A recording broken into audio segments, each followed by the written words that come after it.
വീണ്ടും നമ്മൾ നിയമസഭയിലേക്ക് പോകുമ്പോൾ അവിടെ വന്യജീവി ആക്രമണത്തിൽ മരണം കൂടുന്നു എന്നുള്ള കണക്ക് ശാസ്ത്രീയമാണെന്ന് വനമന്ത്രി എ.കെ. ശശീന്ദ്രൻ പറഞ്ഞു. പ്രശ്നം നിസ്സാരമായി കാണുന്നില്ലെന്നും സഭ നിർത്തിവെച്ച് ചർച്ച ചെയ്യേണ്ട സാഹചര്യം ഇപ്പോൾ ഇല്ലെന്നും എ.കെ. ശശീന്ദ്രൻ ചൂണ്ടിക്കാട്ടി.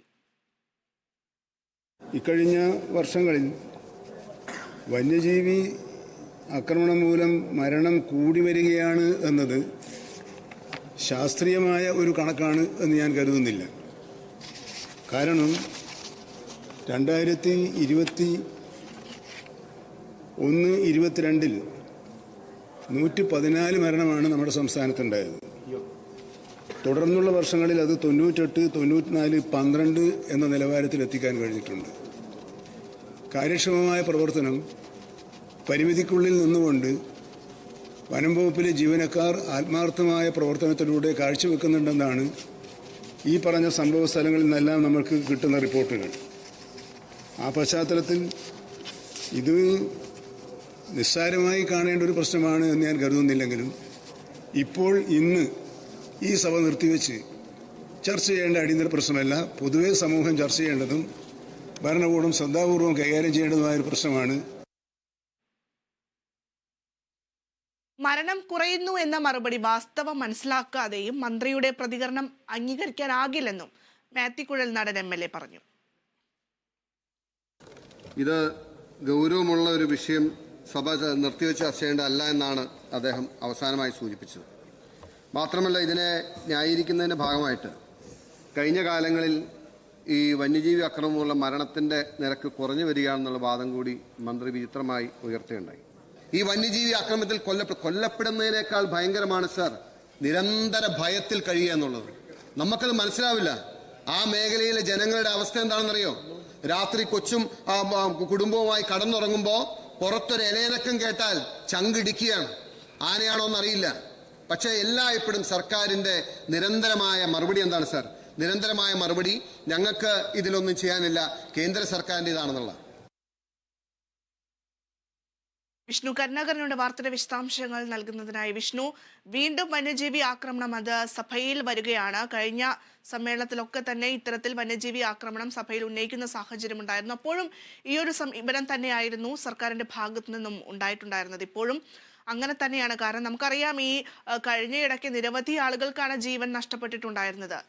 അപ്പോഴും ഇതൊക്കെ വസ്തുതയായി മുന്നിൽ നിൽക്കുമ്പോഴും മന്ത്രി പറയുന്നത് മരണം കുറയുന്നു എന്നുള്ളത് തന്നെയാണ്, അല്ലെങ്കിൽ കൂടുന്നു എന്ന് പറയുന്നത് അശാസ്ത്രീയമാണ് എന്ന് പറയുന്നു. എങ്ങനെയാണ് ഇതിനെ നോക്കിക്കാണുന്നത്? തീർച്ചയായിട്ടും ഭദ്ര, ഈ വന്യജീവി ആക്രമണത്തിൽ ഉണ്ടാകുന്ന മരണം അധികമാണ് എന്ന് പറയുന്നത് അശാസ്ത്രീയമായ കണക്കുകളാണ് എന്ന് തന്നെയാണ് മന്ത്രി എ.കെ. ശശീന്ദ്രൻ വ്യക്തമാക്കുന്നത്. അതായത് ഇവിടെ വർഷങ്ങളായുള്ള കണക്കുകൾ പ്രകാരം കൂടുതൽ ആളുകൾ മരിക്കുമ്പോൾ ഇത് വന്യജീവി സംഘർഷത്തിൽ ഉൾപ്പെടുത്തിയാൽ പോലും വനത്തിൽ നിന്നും നാട്ടിലേക്ക് വന്യജീവികൾ ഇറങ്ങുന്ന കണക്കുകളല്ല. പകരം കൂടുതൽ മരണവും സംഭവിക്കുന്നത് വനത്തിനുള്ളിലാണ് എന്നാണ് ചൂണ്ടിക്കാട്ടുന്നത്. എന്നാൽ വനമേഖലയിൽ ജീവിക്കുന്ന സാധാരണക്കാരായ ആളുകളെ അവഹേളിക്കുന്ന രീതിയിലല്ല പ്രവർത്തനമെന്നും സർക്കാർ അവർക്കൊപ്പമാണ് നിലനിൽക്കുന്നതെന്നും അവർക്ക് വേണ്ട സഹായം ചെയ്യുന്നുണ്ട് എന്ന് തന്നെയാണ് മന്ത്രി വ്യക്തമാക്കുന്നത്. ഇതിൽ പറയുന്നത്, അതായത് വനത്തിനുള്ളിൽ വെച്ച് ആക്രമണത്തിൽ മരിച്ചാൽ പോലും അതിന് വേണ്ട ധനസഹായം നൽകി വന്നിരുന്നുവെന്നും മൃതശരീരം വെച്ച് വിലപേശുന്ന രാഷ്ട്രീയ നീക്കമാണ് അവിടെ ഉണ്ടായത്, പലയിടങ്ങളിലും സംഭവിച്ചത്. ഇതെല്ലാം പ്രതിപക്ഷം രാഷ്ട്രീയപരമായി മാറ്റുകയാണ് എന്നാണ് ചൂണ്ടിക്കാട്ടുന്നത്. എന്നിട്ടും വിവേചനം കാണിക്കാതെ മനുഷ്യത്വത്തിന്റെ പേരിൽ അവർക്ക് വേണ്ട രീതിയിലുള്ള ധനസഹായം നൽകിയിട്ടുണ്ട് എന്ന് തന്നെയാണ് മന്ത്രി വ്യക്തമാക്കുന്നത്. ഏതായാലും മുത്തേടം, കുളനട എന്നിവിടങ്ങളിലെ ഹോട്ട്സ്പോട്ട് പ്രദേശങ്ങളെയൊക്കെ ഹോട്ട്സ്പോട്ടിൽ ഉൾപ്പെടുത്തി പ്രത്യേക പരിഗണന നൽകാൻ തീരുമാനമുണ്ട്. ജനങ്ങളെ വന്യജീവി ആക്രമണത്തിൽ നിന്ന് സംരക്ഷിക്കാനാണ് സർക്കാർ നടപടി സ്വീകരിക്കുന്നത്. ജനങ്ങളെ ചേർത്ത് പിടിക്കുമെന്നും ജനങ്ങളെ ഇറക്കിവിടാൻ അരാഷ്ട്രീയ സംഘടനകളാണ് തയ്യാറാകുന്നതെന്നുമാണ് മന്ത്രി ചൂണ്ടിക്കാട്ടുന്നത്. ഏതായാലും മലയോര മേഖലകളിൽ ഉണ്ടാകുന്ന ഈ പ്രശ്നങ്ങൾക്ക് പരിഹാരം ഉണ്ടാക്കുമെന്നതാണ്. പുറത്തിറങ്ങാൻ കഴിയാത്ത സാഹചര്യമാണ് മലയോര മേഖലകളിൽ എന്ന് പ്രതിപക്ഷ നേതാവ് പറയുന്നുണ്ട്. ഈ കണക്കുകൾ പറയുകയാണെങ്കിൽ വന്യജീവി ആക്രമണം കുറഞ്ഞു എന്ന് പറയുന്നത് ഇപ്പോൾ നോക്കാം. അതായത് 2019 മുതൽ 20 വരെ 6341 വന്യജീവി ആക്രമണം. എന്നാൽ 2023-24 അത് 8741 കൃഷിനാശ സംഭവങ്ങൾ ഉൾപ്പെടെ ഉണ്ടായിട്ടുണ്ട്. കൃഷിനാശം വളരെ വലുതാണ്. മരണഭീതിക്ക് ശേഷം അടുത്ത രണ്ടാമത്തെ പ്രശ്നം കൃഷിനാശമാണ്. ജനങ്ങൾക്ക് ഒരു കൃഷിയും നടത്താൻ പറ്റാത്ത സാഹചര്യമാണ് ഉണ്ടാകുന്നതെന്നും പ്രതിപക്ഷ നേതാവ് ചൂണ്ടിക്കാട്ടി. ആളുകൾക്ക് ജീവിക്കാൻ പറ്റാത്ത സാഹചര്യമാണ്. ക്ഷീരകർഷകർ മാത്രമാണ്, അതും വളരെ പരിമിതിയുള്ള സാഹചര്യത്തിലാണ് അവർ ജീവിക്കുന്നത്. അതിനപ്പുറത്തേക്ക് കൃഷി കൃത്യമായി നടന്നു വരുന്നില്ല എന്ന് തന്നെയാണ് പറയുന്നത്. ഏതായാലും ഈ ജനങ്ങൾക്ക് പുറത്തിറങ്ങാൻ പറ്റാത്ത സാഹചര്യം ഉണ്ടാകുന്നതിന് പ്രധാന കാരണം 29% വനമാണ് കേരളത്തിലുള്ളത്. വനാതിർത്തിക്ക് താമസിക്കുന്ന കർഷകർ വനത്തിന്റെ ശത്രുക്കളല്ല എന്നും എന്നാൽ അങ്ങനെയല്ല അവരോട് പെരുമാറുന്നതെന്നും അദ്ദേഹം ചൂണ്ടിക്കാട്ടുന്നുണ്ട്. മതിലുകെട്ട് ഫെൻസിംഗ് അടക്കമുള്ള കാര്യങ്ങൾ നടക്കുന്നില്ലെന്നും വളരെ ചെറിയ തുകയിൽ മാത്രമാണ് ഇതിന്റെ നടപടികൾ നടന്നു വന്നിരുന്നതെന്നും അദ്ദേഹം ചൂണ്ടിക്കാട്ടുന്നു. പ്രതിപക്ഷ നേതാവ് പറയുന്നത് വനം വകുപ്പ് പോച്ചിങ് അടക്കമുള്ള, അതായത് വനത്തിനുള്ളിൽ കയറിയുള്ള മൃഗങ്ങളെ വേട്ടയാടുന്ന അടക്കമുള്ള കാര്യങ്ങൾ തടഞ്ഞിട്ടുണ്ട്. അത് വളരെ വലിയ കാര്യം തന്നെയാണ്. പക്ഷേ മൃഗങ്ങളുടെ എണ്ണം വളരെ വലുതായി വരികയാണ്. അതായത് ബത്തേരിയിൽ തന്നെ 5 കടുവകൾ ഇറങ്ങുന്നുണ്ട്. കടുവയ്ക്ക് ആവശ്യമായ സ്ഥലം കാടിനുള്ളിലില്ല. അതുകൊണ്ട് തന്നെ കേന്ദ്രത്തിന്റെ വൈൽഡ് ലൈഫ് ആക്ടിൽ ഭേദഗതി വേണമെന്നാണ് പ്രതിപക്ഷം അഭിപ്രായപ്പെടുന്നതെന്നും പ്രതിപക്ഷ നേതാവ് പറയുന്നുണ്ട്. തങ്ങൾക്ക് എന്ത് ചെയ്യാൻ പറ്റുമെന്നുള്ള നിലപാടിലാണ് സർക്കാർ നിലനിൽക്കുന്നതെന്നും ചൂണ്ടിക്കാണിക്കുന്നുണ്ട്.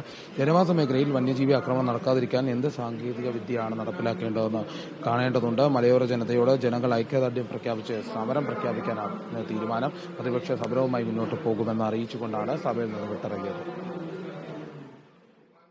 ശരി, വിഷ്ണു കരുണാകരനാണ് വാർത്തയുടെ വിശദാംശങ്ങൾ നൽകിയത്.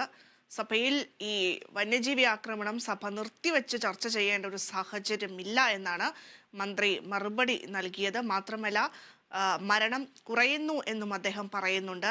മരണം കൂടുന്നു എന്നുള്ള പ്രതിപക്ഷത്തിന്റെ ആരോപണം അത് അശാസ്ത്രീയമാണെന്നും മന്ത്രി പറയുന്നുണ്ട്. എന്നാൽ മന്ത്രിക്ക് മറുപടിയുമായി മാത്യു കുഴൽനാടൻ MLA രംഗത്ത് വരുന്നു. അദ്ദേഹം പറയുന്നത് മന്ത്രി വാസ്തവം തിരിച്ചറിയാതെയാണ് സംസാരിക്കുന്നത്. അദ്ദേഹത്തിന്റെ മറുപടി അംഗീകരിക്കാൻ കഴിയില്ല എന്നും പറഞ്ഞു.